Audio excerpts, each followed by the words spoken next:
welcome back to Cats and Coffee. Hey, Ray, how's it going? Twice, and he, I feel so fortunate I get to see you 2 weeks back to back because it's been so busy for both of us. We haven't seen that much of each other. How are yeah, you right. That's doing? right. I'm pretty well. We had quite a gap between things there, but now we have one that seems like it was just the other day, but I think it was a week and a half ago. But it's great to see you again. It's really nice to see you too. And I know that you had the No Fame games since we last talked. We did. And how did that go? Very successful. I've been told by the organizers it was a wonderful day. The weather was just absolutely perfect. They had a very big turnout. It was a it was a world record of how many athletes were there. It was over 150, I think. Oh, That many pro athletes, I think, is the designation of the number setting a record. A woman in, I want to call it, I'm probably going to mess this up, a senior pro woman, I think 70 plus age. She set a record as well. I believe it was for the stone throw. wow. In an overall record, I think she did too. There was a lot of great things going on there. You look, if you see on my channel, you'll see there's something called the wagon wheel deadlift they did. It's an incredible event that I couldn't believe myself. Two big metal wheels, and they have an axle between them. The women lifted 405 pounds. The men's was 605. And they pick it up off the ground and then drop it again and up again and up again as many times as they can. I think it was 45 seconds. And one of them did 21 times, I think. And some incredible stuff went on. Some incredible acts of feats of strength. It was almost like a circus of strength. It was an incredible day. Oh my word. Well, everyone go over to Ray's channel, Touch Not at Ray McCat. Again, we'll post it here. We've got to see this. This sounds really cool. You know, I've been to a lot of Highland games and I have seen a lot of the heavy athletics and field sports, and I don't think I've ever seen anything like that. And Mhm. my goodness, just to see that. So we'll post a link in the description, and you can see to go to at Ray McCat at YouTube and check that out. And then this Right. coming weekend, you will be at the forefort. Or That's right. The fort at number 4 up in New Hampshire. Yep, on the Connecticut River. Yeah, the No Fame Games athletics will be there as well. A lot of the same athletes, stone lifters and such. I'm not sure if I don't think the same type of events 2-to-1 are being held. Other ones, and of course, it's going to be a big clan village and lots of other things going on up there. It's a great little place. I did a lot of videos taking a look through it empty, you might say, a few weeks ago, and so I can't wait to see it full of all the Scots in all our glory. You snuck in. I did. They let the wildcat in. I did. I How talked my way in, fee free and everything. I did put some money in their little donation pot, but they let me through the gate unknowingly.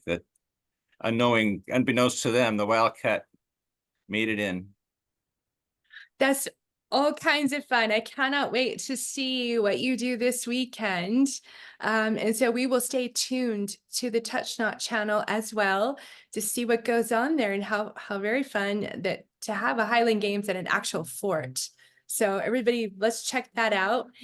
And Ray, so we're kind of winding down Clan McThomas now. I think I may do one more interview with the Clan McThomas Shenehee, Graham Wow. Tom, who's actually in Australia.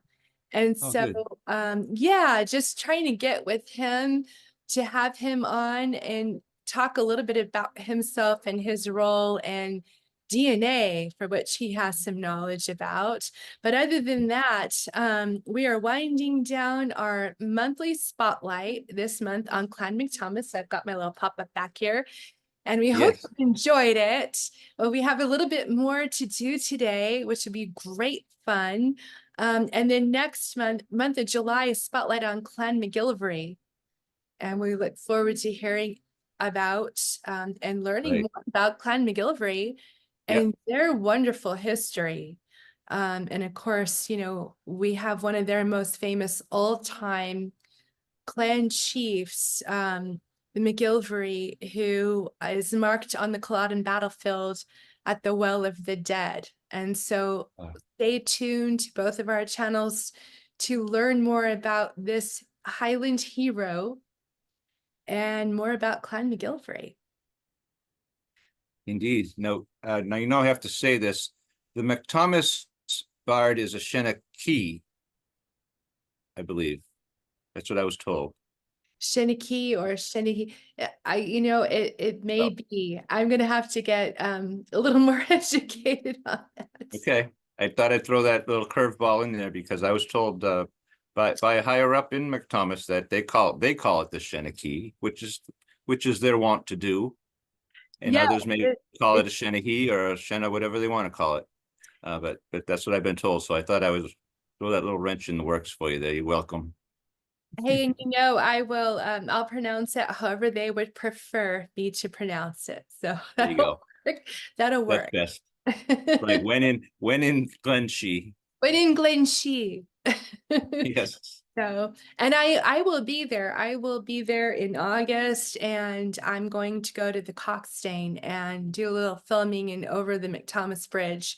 So again, even though our spotlight is here this Right. month of June, you'll see a little bit of that later on in August and into September of those areas. So again, stay tuned. Ray, you have some information about Clan McThomas you want to share with everyone. Yeah, sure. I have a couple of little newsletters that I kind of dug out of my files here. So I was leafing through this newsletter here, and I came across a poem that looked familiar. And the reason it looked familiar was because I wrote it myself. So this is a 2009 McThomas newsletter. How fun. I'm trying to get the front page of it here. This is what it looks like. Oh, nice.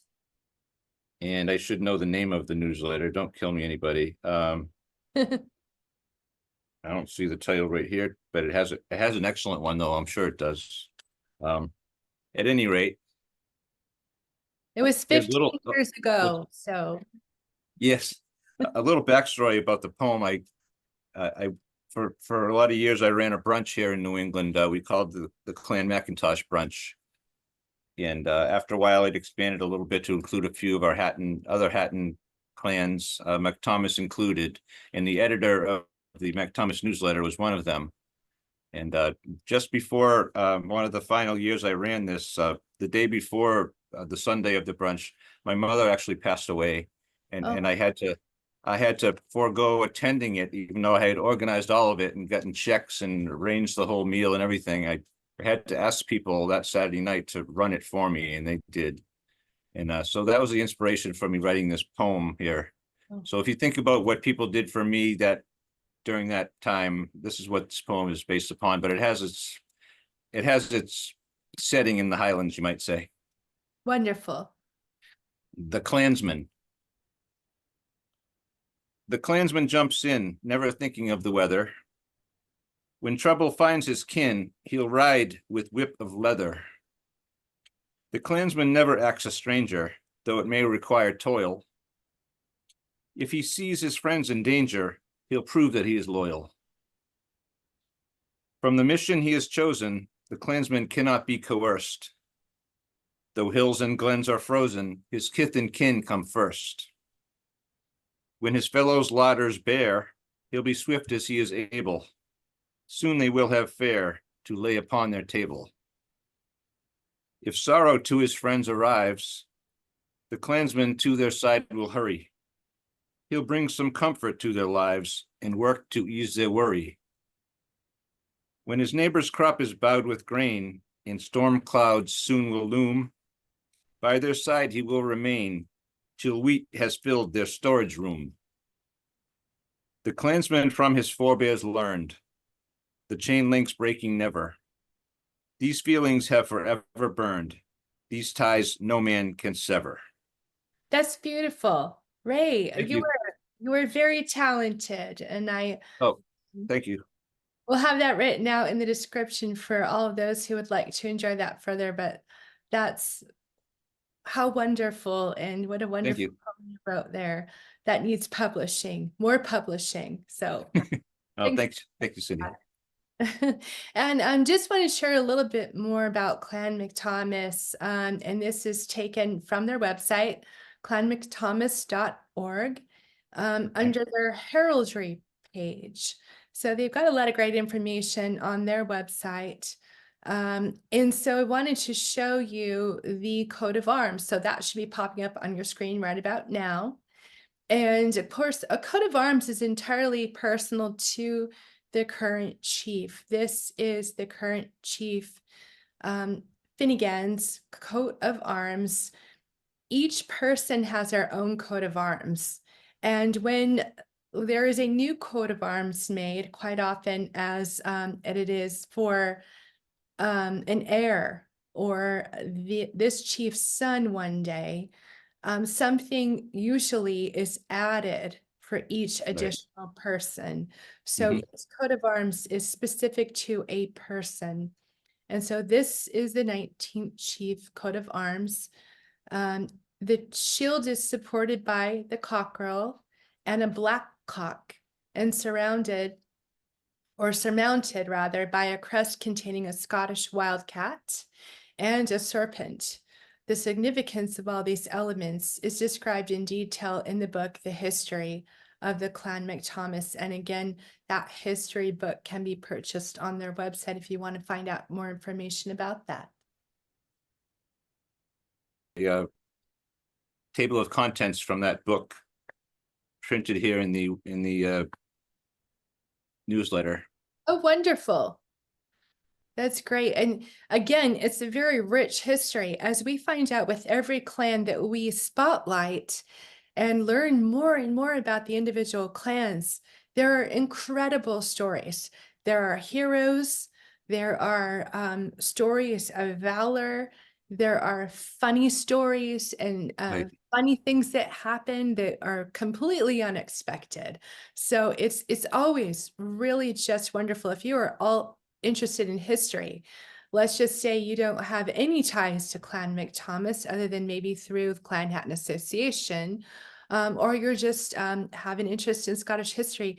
All of these books are wonderfully written, and the histories are marvelous. And so we would encourage you to read them and definitely get yourself a copy of this book. They share the wildcat crest with us. And I'm sorry, with the Hatton crest and the as well as McPherson and McIntosh and McPhail, and I've probably forgotten another with the cat crest of a Hatton, but please speak. Oh, Parkinson, of course. Yes, Some many. of them have the cat within their arms, some of them have the cat within their crest.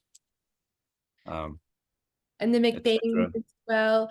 And this is because too, most of the Clanhattan clans were found in the areas of the wildcat, which you've been so beautifully covering, the plight of the wildcats in Scotland, in the Highlands. And you can see this one here front facing. And each clan has a cat that's positioned or facing just ever so slightly different.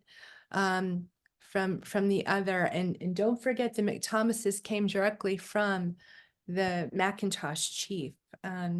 It's a branch of the Macintoshes, so you will find some similarities of the crests. That's right. They're from the sixth chief of McIntosh. His son, I believe, one of his sons. Yes, grandson. He took some followers and family over the Grampian Mountains into Quechee, became the McThomases. Yeah, during a time when there was a burgeoning population, apparently where they were, he decided to find some empty ground to spread out on. That's what he did. Quechee is just a beautiful, stunningly beautiful area high in the mountains. Cindy was nice enough to send me a book, everybody. It's called The Minor Septs of Clanhattan. Minor Septs of Clanhattan. This is an 1898 edition. I think it's the first edition. Is it, Cindy? And mine, I had two, so I gave one to Ray. Look, mine doesn't have a book cover, so you can see the Oh my title. gosh. Why did you send me the good one? Here's I I wanted you to have the good one, Ray. Oh, thank you. I always mark my books up too, so people don't always agree with doing that, but I figured you should have that one, and I'll keep this one. Oh, well, I'm enjoying it very much, and I thank you, and everyone's going to be sharing it with us. At the beginning of this book, it makes a little. I can't probably say it too well, but I might put it in one of my shorts or videos. But it explains what he means by the minor septs of ClanChattan. It doesn't mean that anyone's lesser or perhaps smaller in numbers, but not doesn't mean any lesser or anything. The 12 are all the 12 in their own right, and they use the word minor septs, and he goes in a couple of paragraphs trying to explain that away or something. But at any rate, don't take offense at that, please, anyone. No. So I'm gonna go over to the MacThomas section of this book. All right, Cindy? Perfect. Thank you. Okay, it's not very lengthy. The minor septs of ClanChattan, McComie. They are descended from a younger son of the sixth Macintosh. In other words, a son that did not become the chief, a younger son of the sixth chief of Macintosh, and long held an influential position in Quechee.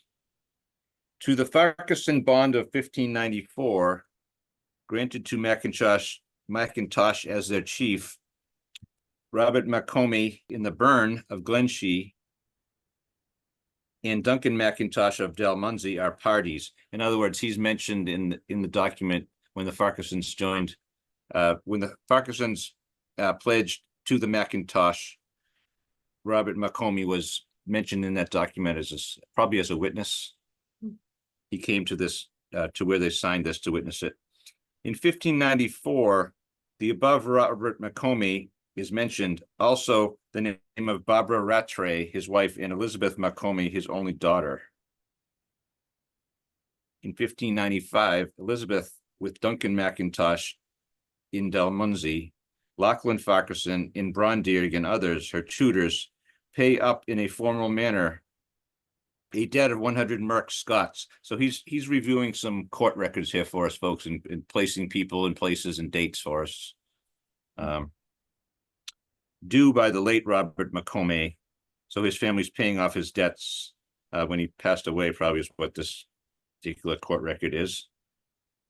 Mr. Alexander McComie in Quechee was in 1693 one of the patriotic protesters against the English opponents of the Scots Darien scheme. It was, I believe, a group of influential and wealthy Scots tried to a colonization down in, I want to say, Panama, in Central America somewhere. They tried to form a colony there with some money and ships and such, and it was very much opposed by the English crown. And I think they're saying here that he was very much a opponent of the English that opposed it. There's a little background there. In was the father of Elizabeth McComie, whom the Reverend Lachlan Shaw mentions as the wife of Captain Duncan Macintosh, third of Borlum. Borlum is one of the Macintosh branches. Yes, it's in a location. Okay. And like the Kinrara, Borlum was a location where there was another one of the Macintosh's sons who was not an heir that Right. Okay. branched out into that area. Right. You see now, and he says, this is the author speaking, of course. Being my great grandparents, I must be excused from noticing that with the bride came from Quechee to Inverness some of her name, which means people, like we talked about before with McBain's and others, people coming with a marriage as part of the, I don't know what you want to call it, train of the bride or something. Dowry, part of the dowry. I don't know if Yeah. that's really considered, or if Right. they go as protectors or immediate allies to the bride. Right. It'd be interesting to research that a little bit more and find that out. Sure. It could just be when you get the lottery, then all your relatives show up and want to move in with you. So that could be part of it too. I want to come with you. So a lot of McThomases came, McComies, I should say, came to the Borlam area as a result of a wedding. And he's saying that a retired teacher, Mr. Alexander McIntosh, for many years a resident at Kulkabach, and others now named McIntosh, but known amongst themselves and their neighbors as McComies. So their mothers or grandmothers were probably McComies. They were named McIntosh, but they were the McComie McIntoshes, you might say. They had come in during the marriage and had a short time there compared to most McIntoshes in that area, I think is what they're trying to say. And that sums up the MacThomas section of Minor Steps of ClanChattan by Charles Fraser McIntosh, brought to you by Cindy McIntosh. Thank you, Cindy. You're welcome. And it's interesting. We always talk about these books, and and we've talked with Philip Beddoes about these books and that were been written in the past, and how very often, once the book is finished and complete, and they're always painstakingly written. People try very hard to find out all the history and get the proper history, and Right. write these books and put them together. And there are flaws in them. There's a lot of information that is not available at the time that they were actually written. But this is a pretty good one, and this is a book that is referred to by a lot of historians and clan historians and genealogists. And so I like to use the book, and I know other people do too. And I just wanted to point out the crest of the McThomases, and I'll go ahead and put a picture of that on the screen for everyone right now. And you can see it also right here behind me.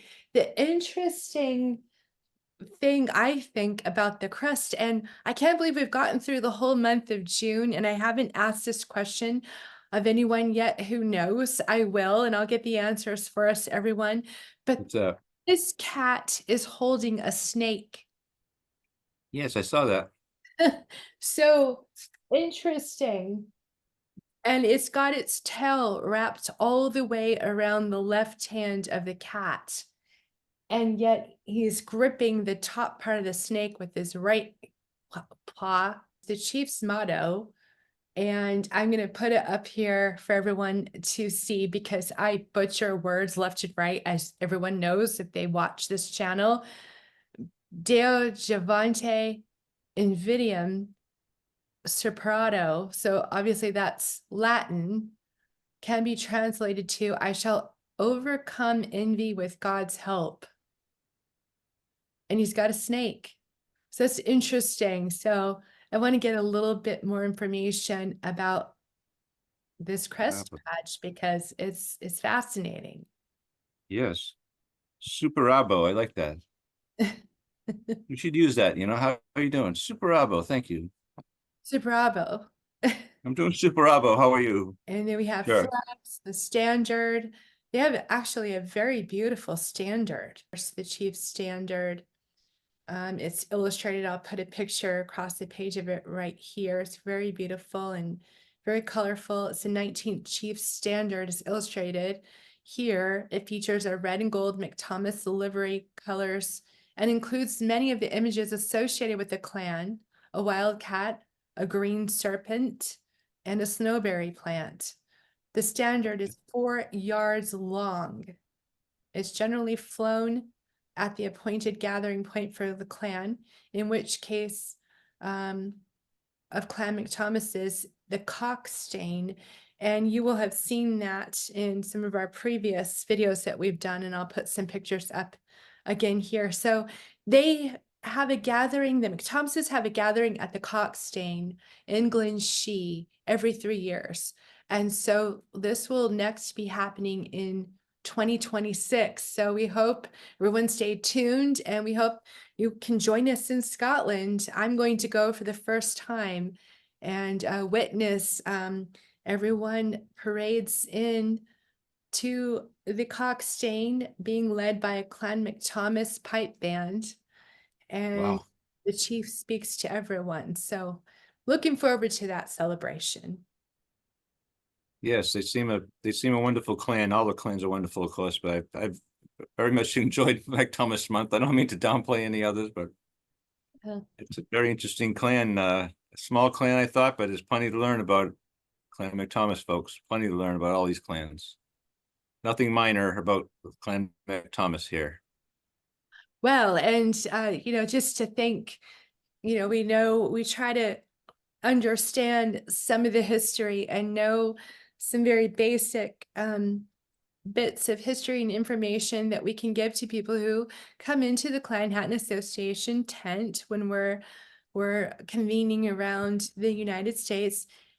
And I'm always learning so much more. And I've especially loved the Clan Spotlight of the Month, Ray. So I just want to thank you again for that, because this is your brainchild. And it's Oh, been thank you. wonderful. It's been wonderful. And I hope that all of you watching have learned more about Clan McThomas and the other clans as well. Please post below. We like comments, so leave us a comment of some kind.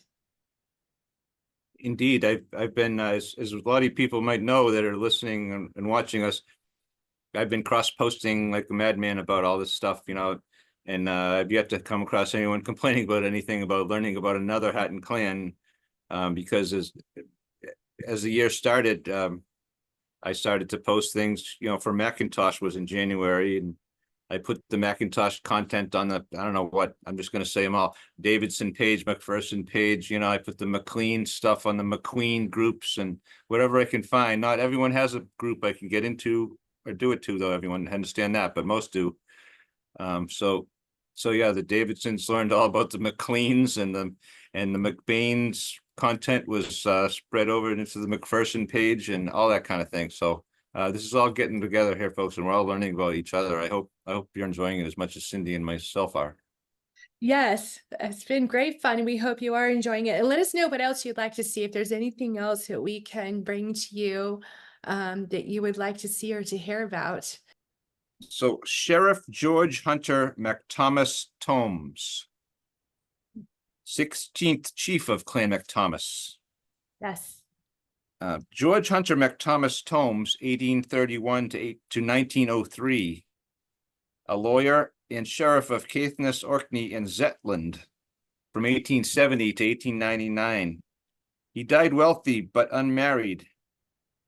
His estate was estimated at 60 to 70,000 pounds at the time, equivalent of several $1 million today. His will left various personal items such as golf clubs, guns, fishing rods, curling stones.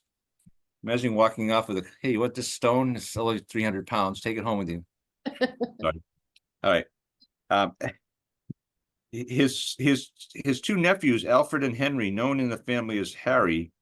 In addition, Alfred received a life interest in the sheriff's property, and Harry received a life interest in the Crescent in Dundee. In both cases, the life interest was on the condition that they shall use and constantly retain their full names, Alfred Patrick McThomas Toms and Henry James McThomas Toms. The sheriff's valet also received a life interest in the sheriff's Edinburgh home in an annuity of £100 a year. The remainder of his considerable estate was left to the provost and magistrates of Kirkwall, the main town of Orkney, for the restoration of the St. Magnus Cathedral. There's a photograph here. He was very instrumental in restoring this cathedral. His estate, as it said, he had several $1 million, and if this in 1910 or so, this thing could be restored with that very nicely. The will was contested by the family on the basis that the sheriff was not of disposing mind, and that his valet had imposed upon the sheriff when he was weak and facile in mind. The case was heard by a jury in February 1905. There were three prosecution and three defense advocates, all of who, together with the judge, knew the sheriff well. Although they all agreed that the sheriff's well-known eccentricity was true, they found there was no evidence of an unsound mind or undue influence by the valet.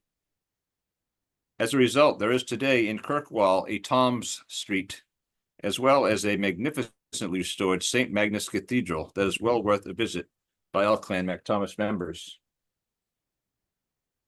Thanks. Yes, and the chief touched on that just a little bit. Finnegan was talking during our interview, and he touched on this just a little bit. So that was Oh, did he? George McThomas Toms of, and I always pronounce this wrong again, Aberlimno. Okay, yes. 1882 to 1903, and he was succeeded by his nephew, the 17th Alfred McThomas Toms of Aberlimno. Oh, Became the 17th chief. Great point. Everyone should go. And if you haven't been to Kirkwall, it's an amazing journey. It's stunningly beautiful. Um, and when you travel out to the Orkneys, you also get to see a lot of Viking ruins. And oh, nearby out there, the Ring of Brogdr, which we've talked about a little bit on this channel. It's perhaps, I'm not sure if it's the largest standing stones in the world, but it quite possibly is, because you cannot photograph the entire circle double ring just from the ground. You have to be in the air to be able to do wow. it. It's huge. Right. And Hmm. they also have out there the one and only completely intact calendar stick, Viking calendar stick, out on that island as well. So if you get the chance to go out to the Orkneys, you must see the contributions of George McThomas Toms of Aberlimno, 16th chief Lovely. of Clan McThomas. Great. I'm glad you put that together because I was wondering when it said he had no heirs, who was the next, but it was his nephew. Thank you. I got that from the McThomas website, so it was. Like I said, it's all coming together, Cindy. We're all They do a great job on the website. So again, take a look at the McThomas, clanmcthomas.org, and check out everything with the Ray McCatton at Ray McCat on the Touch Not channel. And what have we got coming up? So the AGM is coming up, everyone. We're just almost just 1 month out from the AGM in Inverness. We will be there. We'll be in Prescott, Arizona for Rodeo Days. It's the oldest rodeo in the world, 166 years of a rodeo. is it And really? Well, yeah, we'll be there. And with the Clydesdales, there are two foals from last year. One good point to make is that the Clydesdales were originally bred in Scotland. They're a Scottish breed of horse. that's right. I've recorded an interview with a gentleman, and we're going to have a few other related interviews, I hope, on a very interesting topic. We've already put a short out about this, I think, but I'm not going to reveal who it is or what the topic is yet, but it's very interesting. And we've actually touched on a little bit of it today while we were in our discussion. So it's not one of the Hatton clan specifics or anything like that. It's a general topic that I thought needs to come to the forefront. And I've been thinking about this for quite a few months, and I finally got a hold of a guy who is very, very willing to help me out and to talk about this with us. So that's something to look forward to, folks. I'm very excited about it, and I know you know nothing about it, but please be excited too, because you're going to like it. I guarantee it. Oh, I'm intrigued. Within a month, I'll play his interview. We'll probably record another one or two. Within that, it's very, very tough. It's a very wide topic, so we couldn't do much in a short time, and I didn't want to have too much of a drawn out segment, because that's not like what I like to do. The Society of Antiquaries has a brand new website as of just not even a week ago. Up on over to soscantscot.org. So it's SOCANTSCOT.org, and check out the Society of Antiquaries of Scotland's new website. It is absolutely fantastic. And I had a brief chat with Graham McKenzie, who has written some wonderful books. Yes, and he is going to be coming on. Don't have a date for that yet. Oh, wonderful. Hopefully very soon. He has written so much history. He's absolutely brilliant and an absolute expert in his field. And so we look forward to having him come on and talk a little bit more about mainly I want to say about his book, Gillicatton's Posterity, but he has a new project which is also on the hush until we are allowed to talk more about it. That has everything to do with Clan Hatton Association. So Wow, stay tuned to both the channels, and we indeed. look forward to seeing you guys back here. Wonderful. Now I've been teased as well. I don't not much about what Cindy just said, and I can't wait for that too, folks. Great. It's going to be Wonderful. great. It's going to be wonderful. Ray, thank you so much. And thank you all for making the time for us and sharing your day here with us for Cats and Coffee. And until next time, All let's right. say, Touch not, everyone. touch not.